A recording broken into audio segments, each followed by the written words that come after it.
Hello everyone, this is Mr. Brain Junkie here, and today we're going to be talking about an action monster film called The Host. Be ready for some spoilers ahead.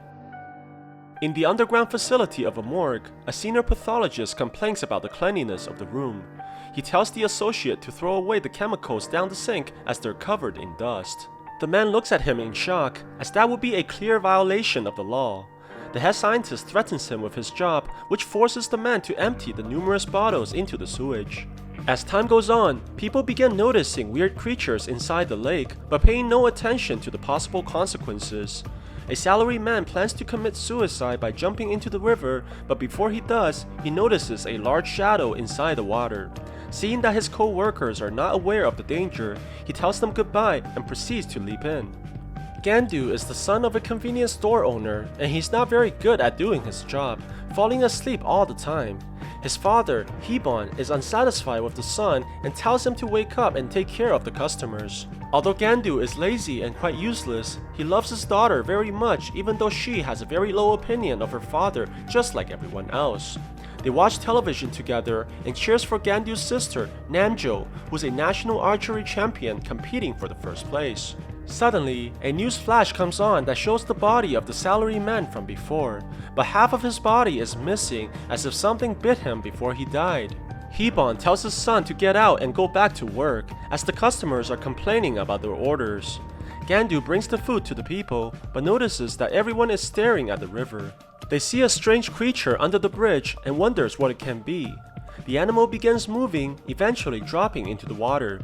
The people walk even closer to the riverfront, and Gandu throws a can of beer at the creature, which it quickly takes underwater. Everyone begins throwing garbage into the river as well, and soon the creature disappears, leaving nothing but trash in the water.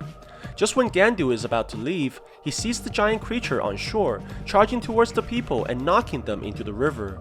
Everybody runs in fear while the monster continues to trample over the spectators and attacking them furiously.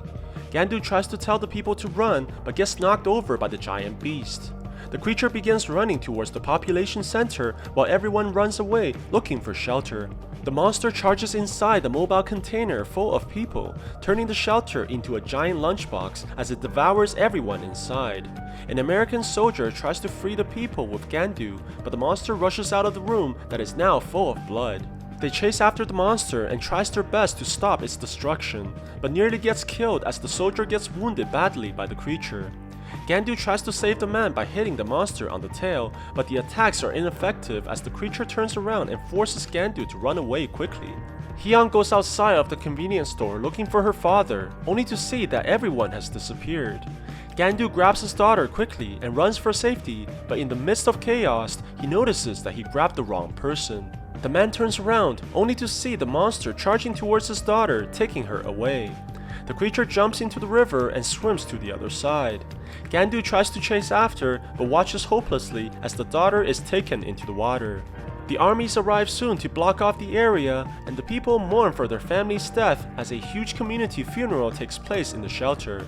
Hyun's uncle, Nam-il, also arrives with tears in his eyes after hearing about the death of his niece.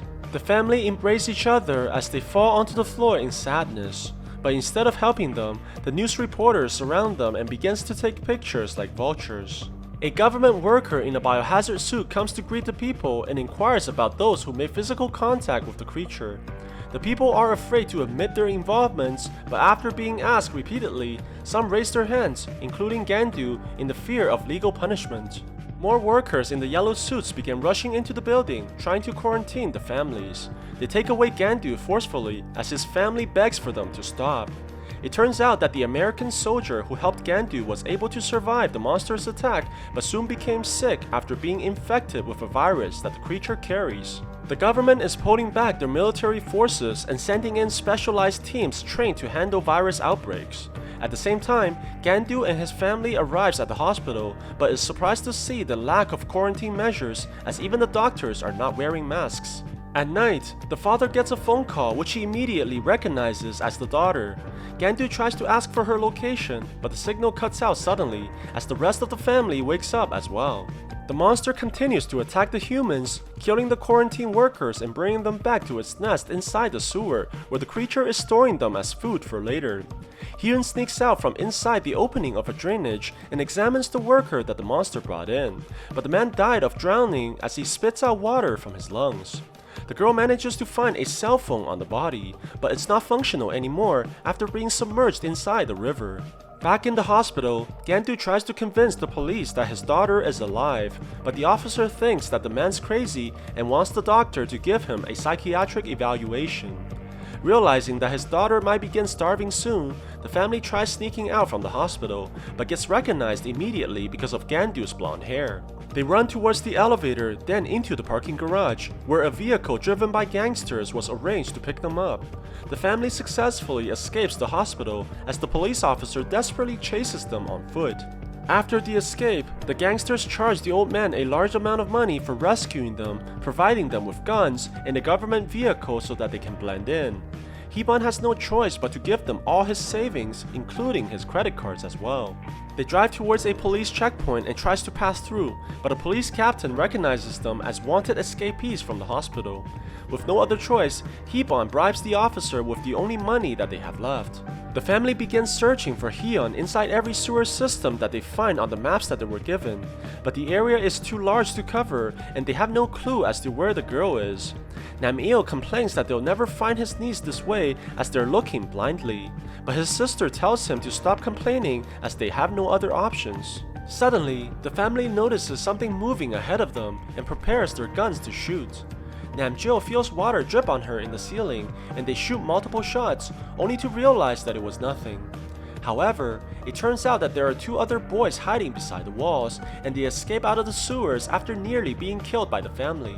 The two boys are homeless, and the older brother decides to steal food from the nearest convenience store, which turns out to be the one that Gandu owns on the beach. The younger brother, Sijo, wants to take their money as well, but his brother stops him and tells him that that is wrong, as they're only taking things they need to survive. They head out with bags of food after ransacking the storage, only to see the monster charging towards them from under the bridge. The two runs quickly back towards the shelter, but the monster chases them closely behind as the boys run desperately for their lives. Moments later, Hee-ban goes back to their store and sees that the doors have been forced open. He pays it no attention and the family continues to have their dinner while imagining that Hyun was there with them as well. Meanwhile, the girl is trying to survive by gathering water from the sewers, but sees the monster approaching and quickly pretends to be dead. The creature drops off the boys he captured from earlier, and Hyun notices that the younger brother is still alive. She tries her best to save the boy and protect him from the monster. After some time, Gandu notices the creature standing outside their store, and the father tries to shoot the monster, but ultimately misses. It charges towards them and begins pushing on the structure, eventually flipping the whole place over while the father continues to shoot. After the monster has stopped, the family moves out only to see it lying on the ground, apparently wounded by the gunshots. The uncle fires at the monster, which prompts it to run towards the river as the family continues their pursuit. However, they soon run out of bullets as the creature jumps into the river. Hee-ban tells everyone to stay back as Gandu gives his father the gun with the last bullets. The monster begins swimming towards the family again, while Nam-jil tries shooting it with her arrows. The creature charges at the old man and he fires the gun, but it turns out that Gandu miscalculated and there was nothing left to shoot. Hee-ban turns around and calmly tells his family to run as the creature tramples over him.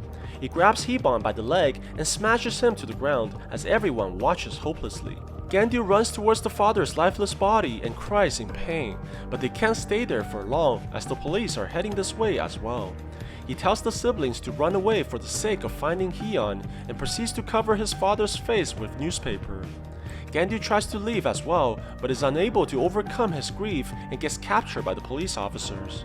At night, the uncle goes to his friend for help who has a job in the phone company. They sneak into the office building and begins locating the last call from Hyun. They manage to find her location, but the friend goes into the manager's office and reveals that he betrayed the man by informing the police in order to obtain the bounty money. Nam-il sees the people after him and quickly turns off the lights, escaping out of the office and locking his pursuers inside. He escapes the building but sees that the police are chasing after him as well. In a state of panic, he jumps under the bridge and avoids detection. The uncle calls the sister and texts her Hyun's location before finally fainting from the pain of the fall. Namjo notices her brother's message and quickly runs towards the sewer that her niece is in. She goes under the bridge and towards the entrance while calling Gandu about her location. Suddenly, she sees the monster running towards her and tries to shoot, but gets knocked over into the ditches, which luckily prevents the beast from getting to her. After being informed about his daughter's location, Gandu tries to escape the hospital, but is stopped by the doctors who continues to perform painful experiments on him.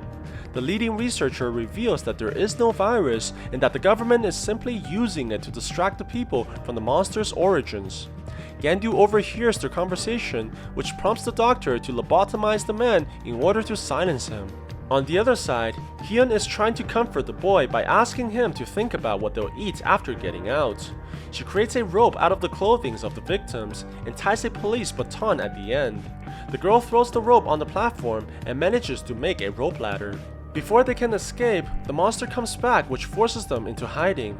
The two watches in disgust as the creature begins throwing up the bones of all the humans it devoured.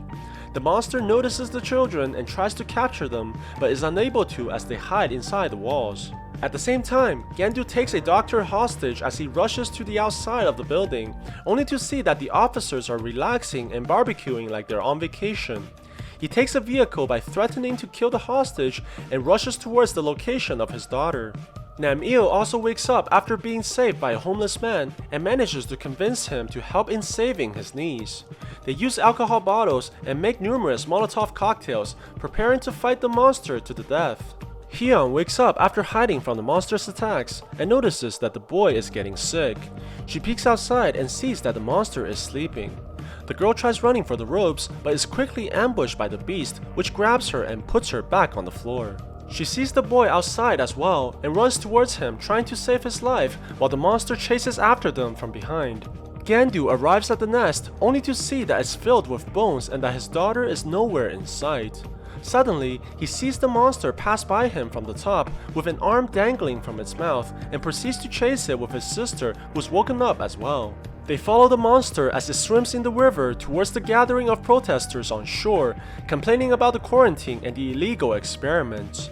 However, the people quickly notice the monster coming towards them and runs in fear as they escape the area. The police begin shooting at the creature as it climbs on land, while the military positions the chemical closer towards the monster. They release the gas into the area, which stuns the creature as it struggles in pain. Gandu rushes towards the monster's mouth and tries to pull his daughter out. He manages to extract the girl who's still holding on to the boy that she was trying to protect and realizes that his daughter has died a long time ago. Gandu carries the girl towards the family and they cry as they embrace Hyun's lifeless body. The man decides to take vengeance for his daughter and begins attacking the monster with a metal pole. Nam-il tries to help as well and throws the Molotov cocktail at the monster, chasing it away, but is not able to land any direct hits. The homeless man sneaks on top of the creature and begins pouring gasoline on it as it watches in confusion. Namjo prepares her arrow that she lit on fire and shoots at the monster, which covers it in flames.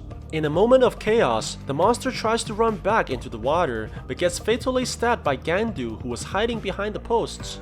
The creature falls down with its last breath and dies while burning. Gandu notices that the boy his daughter was trying to protect is still alive and carries him to safety as he stares at the aftermath of the chaos. Sometimes later, Gandu has adopted the boy like his own son and the two have dinner while the news criticizes the government about their actions. They continue to reside in the convenience store by the river while the snow falls, indicating that winter is coming.